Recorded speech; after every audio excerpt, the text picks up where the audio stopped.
राधे राधे दोस्तों। अंधेरी काली रात एक सुनसान सड़क पर जहां भूले भटके कोई गाड़ी आ रही थी।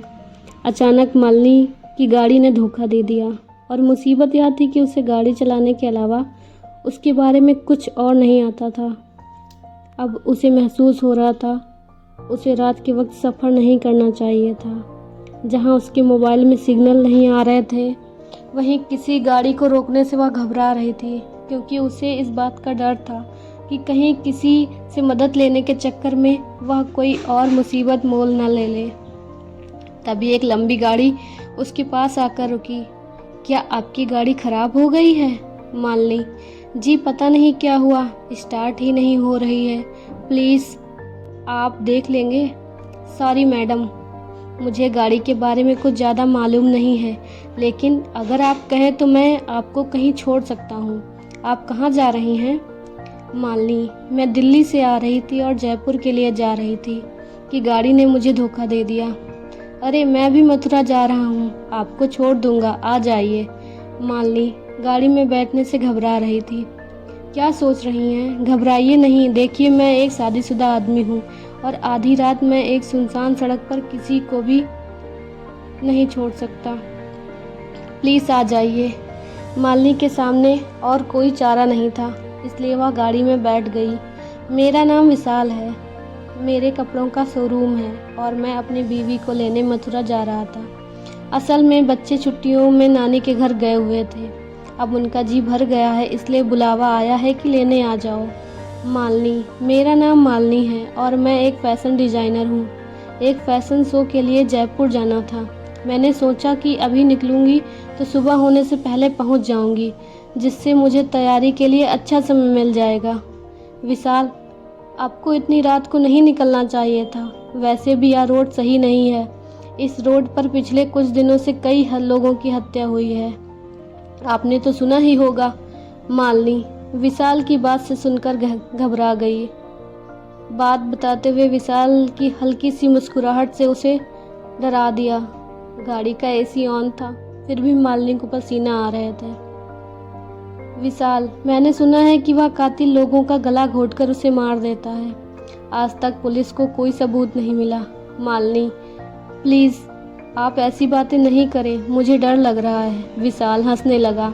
आप जैसी बहादुर लड़की रात में अकेले सफ़र कर रही है, फिर डर कैसा? मालिनी, देखिए यह मेरी मजबूरी है, यह मेरा पहला प्रोजेक्ट है, इसलिए मैं पहले से तैयार रहना चाहती थी। विशाल अब फ्लर्ट करने लगा था।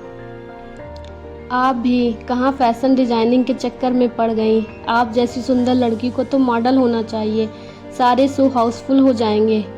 मालिनी विशाल के बदलते मिजाज को देखकर थोड़ा सतर्क होने लगी। उसने अपने बैग में से पानी की बोतल निकाली और पानी पीने लगी।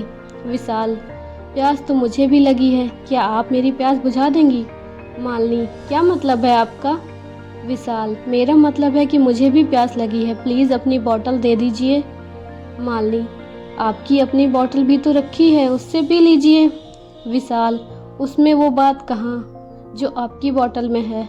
मालिनी, देखिए मेरे साथ ऐसी बातें न कीजिए, नहीं तो मैं गाड़ी से उतर जाऊंगी। विशाल, अरे आप तो बुरा मान गई, मैं तो मजाक कर रहा था। विशाल ने मालिनी से बोतल ली और पानी पीने लगा। मालिनी को उसका यह व्यवहार अजीब लग रहा था। तभी मालिनी ने देखा कि उसके मोबाइल में सिग्नल आ गए हैं और वह फ़ोन करने लगी। मालिनी, हेलो मम्मी, मैं अभी रास्ते में ही हूँ, मेरी गाड़ी ख़राब हो गई थी, इसलिए मैंने किसी से लिफ्ट ले ली है।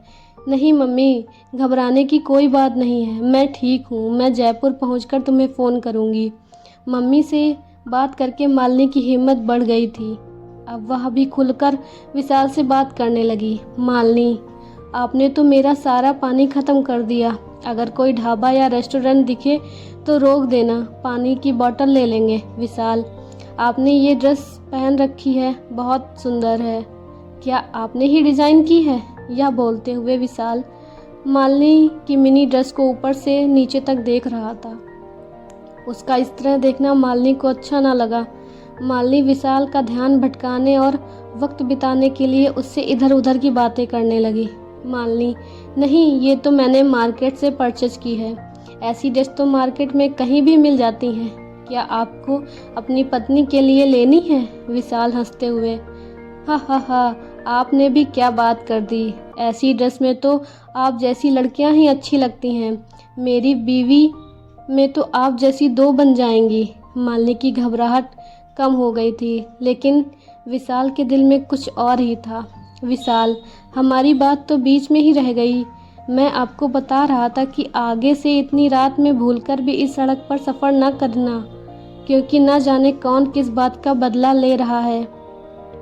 इस रोड पर कई लोगों की गला घोंटकर हत्या कर दी गई, जबकि कोई लूटपाट भी नहीं हुई। मालिनी गुस्से में, आप बार बार वही बात क्यों कर रहे हैं? मैं पहले भी इस रोड पर रात में सफ़र कर चुकी हूँ। आप गाड़ी रोक दीजिए। विशाल ने गाड़ी साइड में लगा दी।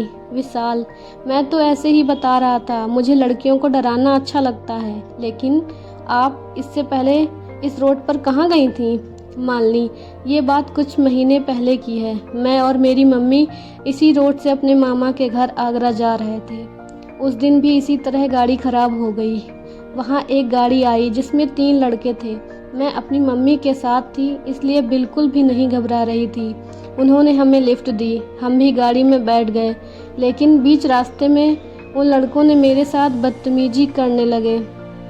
हमने विरोध किया तो उन्होंने गाड़ी एक सुनसान जगह पर रोक दी। मेरी माँ ने उन्हें रोकने की बहुत कोशिश की। विशाल बीच में बोल पड़ा, ओह, तो अब आप मुझे डराने की कोशिश कर रही हैं, लेकिन यह चाल मुझ पर नहीं चलने वाली। मालिनी, यह कोई मजाक नहीं है। उन्होंने मेरी माँ को चलती गाड़ी से नीचे गिरा दिया और मेरे साथ गलत काम करने के बाद मुझे भी मारने की कोशिश की, लेकिन किसी तरह मैं भाग गई। कुछ लोगों ने मुझे हॉस्पिटल पहुँचाया। जब मुझे होश आया तो पता चला कि मेरी मम्मी की मौत हो गई है।